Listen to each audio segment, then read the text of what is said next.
Saya datang tak berlayar, dari Parepare bukan dari selayar. Perkenalkan saya Rahmaniar, CGP Rekognisi Angkatan 9 yang suka belajar.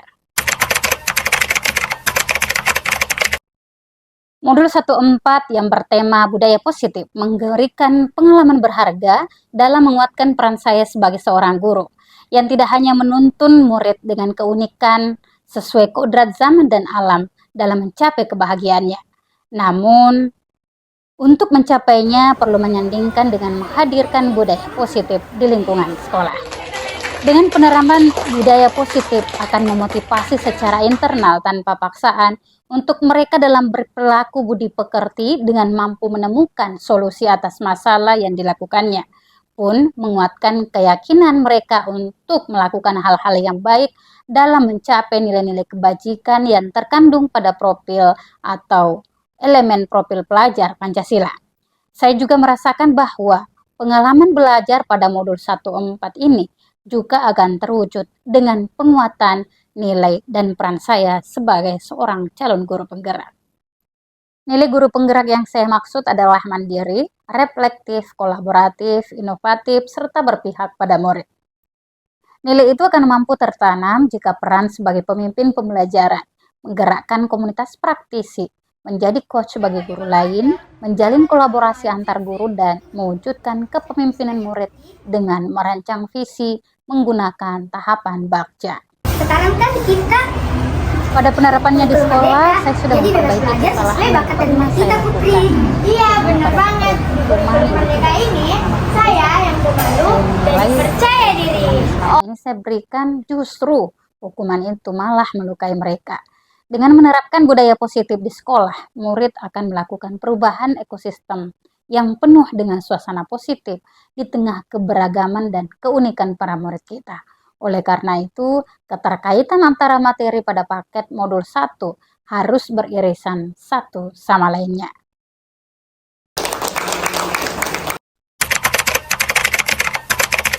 Disiplin positif merupakan pendekatan untuk menuntun kodrat anak agar berdaya dalam mengontrol diri dan menguasai diri dalam memilih tindakan yang mengacu pada nilai-nilai kebajikan. Disiplin positif menjadi komponen utama dalam mewujudkan budaya positif. Di dalam teori kontrol dijelaskan bahwa yang bisa mengontrol seseorang adalah dirinya sendiri. Seseorang akan melakukan sesuatu atau tidak tergantung dari dalam diri orang tersebut sesuai dengan motivasi pemenuhan dasar yang dimilikinya. Perilaku yang ditunjukkan manusia pasti memiliki motivasi dan tujuan. Motivasi dibagi menjadi dua, yaitu motivasi internal dan eksternal. Motivasi internal adalah motivasi yang diinginkan oleh seseorang dalam rangka menghargai diri dengan nilai diyakininya. Sementara itu, motivasi eksternal diantaranya adalah keinginan yang dilakukan dalam rangka menghindari ketidaknyamanan, hukuman, atau ingin mendapatkan imbalan atau penghargaan. Hukuman dan penghargaan adalah salah satu cara mengontrol perilaku murid yang secara tidak langsung menghambat potensinya. Dalam jangka waktu tertentu, baik hukuman dan penghargaan akan sama-sama memberikan dampak yang sama dalam menurunkan kualitas potensi murid kita.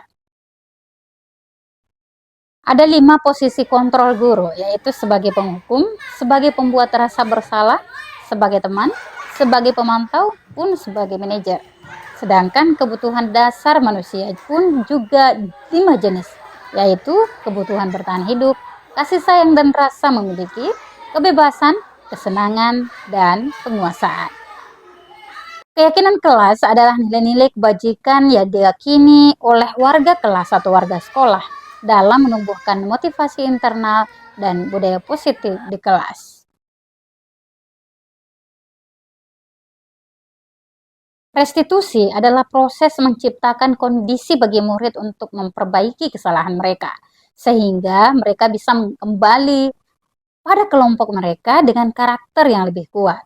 Restitusi juga merupakan proses kolaboratif yang mengajarkan murid untuk mencari solusi untuk masalah mereka dan membantu murid berpikir tentang orang seperti apa yang mereka ingin menjadi atau tujuan mulianya, dan bagaimana mereka harus memperlakukan orang lain.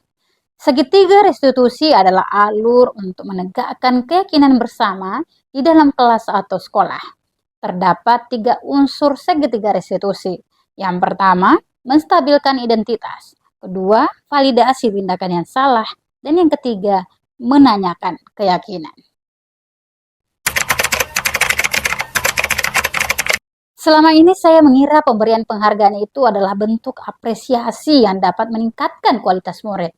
Namun ternyata justru penghargaan itu bisa menjadi hukuman dalam menurunkan kualitas mereka. Terdapat 5 posisi kontrol guru dalam menangani murid yang bermasalah.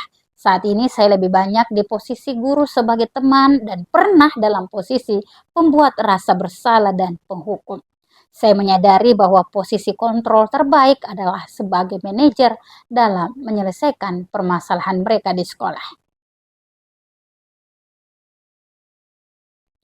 Dengan mengetahui kebutuhan dasar manusia, kita bisa memetakan motivasi yang dilakukan seorang murid saat ia berbuat sesuatu yang tidak sesuai dengan aturan atau keyakinan di sekolah.